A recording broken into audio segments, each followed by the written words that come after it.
क्या आप हरियाणा के अंदर treasury officer, assistant treasury officer की तैयारी कर रहे हो, या फिर एडीओ की तैयारी कर रहे हो, एडीए की तैयारी कर रहे हो, तो आप सभी को पता है कि उसमें एक पॉलिटी इंपॉर्टेंट सेक्शन है। अब तक मैंने 3 वीडियो बनाई हैं जहां पर मैंने 12 इंपॉर्टेंट टॉपिक आप सभी को बताए हैं, जहां मैंने ज्योग्राफी के 12 इंपॉर्टेंट टॉपिक बताए हैं। उसके बाद मैंने आपको जो 12 टॉपिक करंट अफेयर के हैं वो मैंने आपको बताए हैं, उसके साथ साथ हिस्ट्री के 12 इंपॉर्टेंट टॉपिक बताए हैं। तो आज उसी सीरीज को कंटिन्यू करते हुए, क्योंकि आपको बहुत ज्यादा सहायता मिले, आप जिस टॉपिक को सबसे ज्यादा रिवाइज कर पाओ, वो सबसे महत्वपूर्ण बात भी है। ये 12 टॉपिक का मतलब ये नहीं है कि सिर्फ और सिर्फ यही पढ़ने हैं, लेकिन इन सब टॉपिक का मतलब यह है यहां से सबसे ज्यादा सवाल आते हैं, और यहां से अगर आप सवाल करके जाते हो, ये पूरा जो सेक्शन करके जाते हो, तो आपको ज्यादा से ज्यादा सवाल ठीक होने की संभावनाएं रहती हैं। देखो, मैं कोई कमीशन में तो बैठा नहीं और ना मैं किसी का चेयरमैन, तो भाई यही पोर्शन मैं आपको बता दूं, लेकिन जो 12 टॉपिक मैं आपको बता रहा हूं वो बेस रहेगा कि जो पिछले सालों में जितने ज्यादा सवाल आए, और उन 12 टॉपिक्स में से आपको ज्यादातर क्वेश्चन देखने को भी मिलेंगे। आप इन सभी 12 टॉपिक को जितना ज्यादा पढ़ सकते हो, जितना ज्यादा रिवाइज कर सकते हो, इन सभी क्वेश्चंस के जितने ज्यादा टेस्ट लगा सकते हो वो कीजिए। Hello friends, welcome to Vidyarath. Vidyarath के इस प्लेटफॉर्म पर आप सभी का स्वागत है। 12 इंपॉर्टेंट टॉपिक जो पॉलिटी के मैं आपको बताने वाला हूं, आज उसमें से कंटिन्यू करेंगे। ठीक है, जो पहला इंपॉर्टेंट टॉपिक है वो भाई हिस्टोरिकल डेवलपमेंट, जिसके अंदर आपको पता होगा जो रेगुलेटिंग एक्ट आता है, चार्टर एक्ट आता है, इसमें से जो पॉलिटी का सेक्शन है, सीओडी कब आया, बीओडी कब आया, ठीक है, मोनोपोली कब टूटी, ठीक है, कब एग्जीक्यूटिव काउंसिल को एंटर किया गया, इंडियंस को एंटर किया गया, तो ये सब सवाल हैं जो बेसिक सवाल होते हैं। ठीक है, जिसके अंदर जैसे रिजर्वेशन का पार्ट आता है, इलेक्शन का पार्ट आता है, पोर्टफोलियो सिस्टम कब आया पहली बार, ठीक है, पीडब्ल्यूडी डिपार्टमेंट कब बना, ये सारे के सारे जो सवाल है ये यहां से आते हैं। अगर इसी बात को कंटिन्यू करने से पहले मैं आपको बात बताता हूं, अगर आप भी हरियाणा के अंदर तैयारी कर रहे हो तो आप सभी के लिए भाई बहुत बड़ा सुनहरा मौका है। तो 19 अक्टूबर को मैं आपको हरियाणा लेवल पर एक पूरा टेस्ट अरेंज कर रहा हूं, ठीक है, जिसकी फीस रहेगी मात्र 99 रुपीज।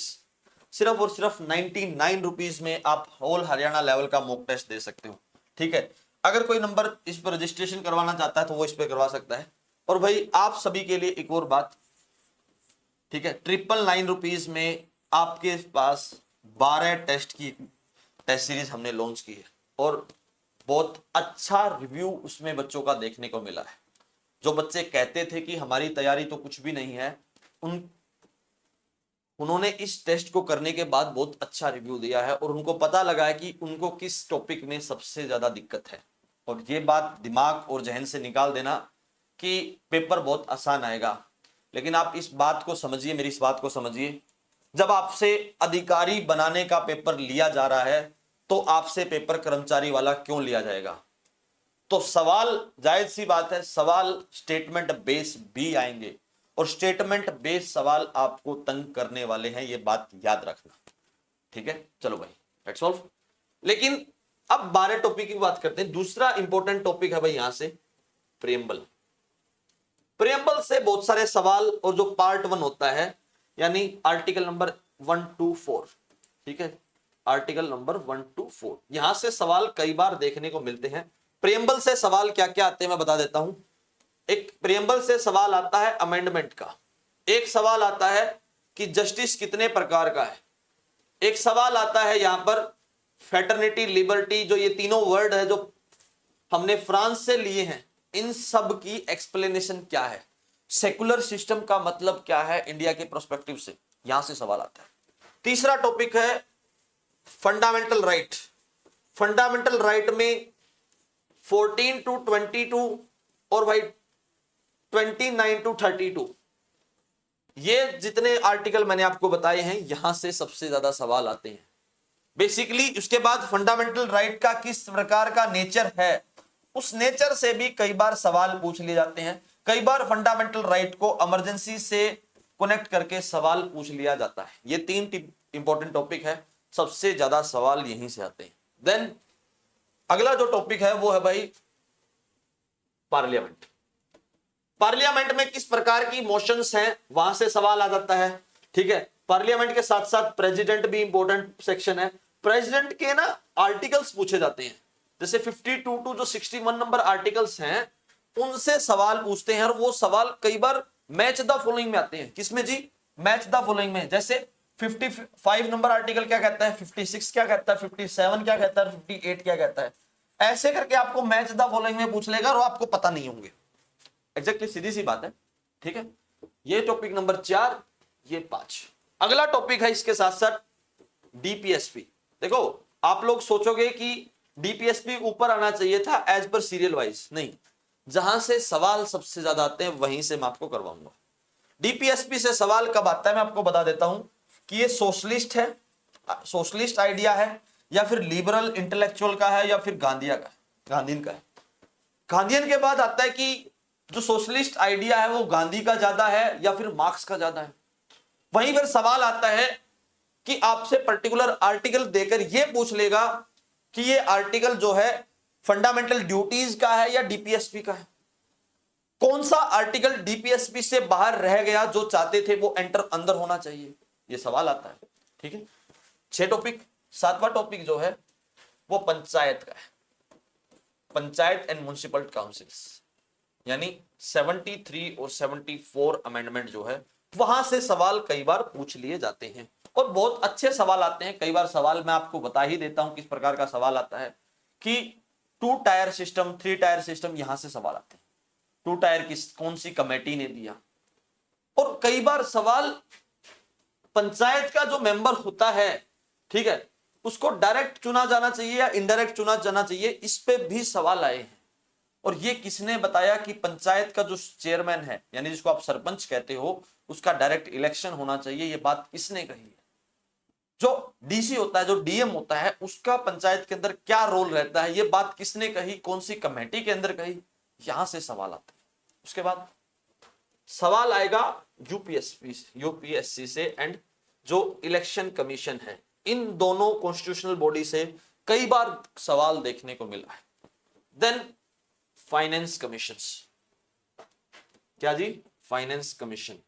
फाइनेंस कमीशन के मेंबर बनने के लिए क्या क्या क्वालिफिकेशन होनी चाहिए, ये सवाल। देन सबसे 10वें नंबर पर जो सवाल आएगा वो जुडिशरी से आएगा, और जुडिशरी से ज्यादा सवाल नहीं आते। आर्टिकल 137 का पूछा जा सकता है, 142 का, 123 जो ऑर्डिनेंस वाला है, ठीक है, 143, बस इससे ज्यादा सवाल नहीं आएंगे, ठीक है। आर्टिकल 32 पूछा जा सकता है। आर्टिकल 13 नंबर की एक्सप्लेनेशन, सुप्रीम कोर्ट की क्या एक्सप्लेनेशन है वो आपसे पूछी जा सकती है, मोर देन सफिशिएंट है, और इसको आप अगर करोगे तो ज्यादा कुछ देखने की जरूरत भी नहीं पड़ेगी। मैन इसके बाद अगर मैं बात करता हूं पॉलिटी के अंदर ही जो 11वें नंबर का टॉपिक है, वो आर्टिकल्स आपसे पूछ लेगा, पर्टिकुलरली जो आर्टिकल 330 के बाद के, वहां से कई बार सवाल आता है, ठीक है। और जो 12वें नंबर का सवाल है, जो emergency amendment, parliamentary provisions, president provisions, federal structure, unitary structure, इन सब का जो डिफरेंस होता है, ये सवाल आता है। देखो बहुत सारे टॉपिक बच गए, आप कहोगे कि सारा तो करवा दिया, सारा नहीं है ये बहुत वो इंपॉर्टेंट टॉपिक है, वो मोटे मोटे टॉपिक्स हैं जहां से सवाल आते हैं। अगर आप इन सब 12 टॉपिक्स को कर लो तो मजाल है आपका सवाल गलत हो जाए, लेकिन सवाल 12 के 12 टॉपिक करने का नहीं है, आपकी अंडरस्टैंडिंग का है, आपके पॉलिटी के ऊपर कितनी पकड़ है। जब तक आप इस पकड़ को नहीं जान पाओगे, इस पहचान नहीं पाओगे, तब तक आपको दिक्कत पैदा होगी। तो इसके लिए जो हमने टेस्ट सीरीज रखी है, उस टेस्ट सीरीज के अंदर आप एनरोल करवा सकते हो, ठीक है। सेम नंबर, ये नंबर जो है आप इस पर जाकर अपना रजिस्ट्रेशन करवाइए, मात्र 999 फीस है, ठीक है।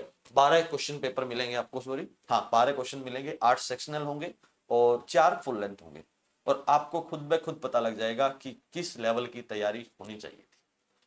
अधिकारी का पेपर आएगा, अधिकारी की तरह तैयारी कीजिए, और रोज शाम 9 बजे विद्यारथ आपके लिए लाइव क्लास लेकर आता है, तो जाकर ज्वाइन कीजिए, आपको खुद पता लगेगा कि किस लेवल के एग्जाम में सवाल हम पूछते हैं, और वही सेम लेवल टच करवाने की कोशिश करते हैं। हम किसी बड़ी मछली की तरह नहीं है, अगर सवाल नहीं आता तो डायरेक्ट वो क्या करते हैं, छोड़ देते हैं, स्किप कर देते हैं कि अगला सवाल कीजिए। हम सवाल को वहीं बैठकर वहीं सोल्व करते हैं ताकि आपको कंफ्यूजन पैदा ना हो। आप सब के लिए हम क्लास लेकर आते हैं। That's all for today, thank you very much and please subscribe to Vidyarath. Vidyarath को सब्सक्राइब करना मत भूलिए भाई, आप सभी के सपोर्ट से ही हम आगे बढ़ रहे हैं और आपका सपोर्ट ही बहुत जरूरी है। धन्यवाद दोस्तों।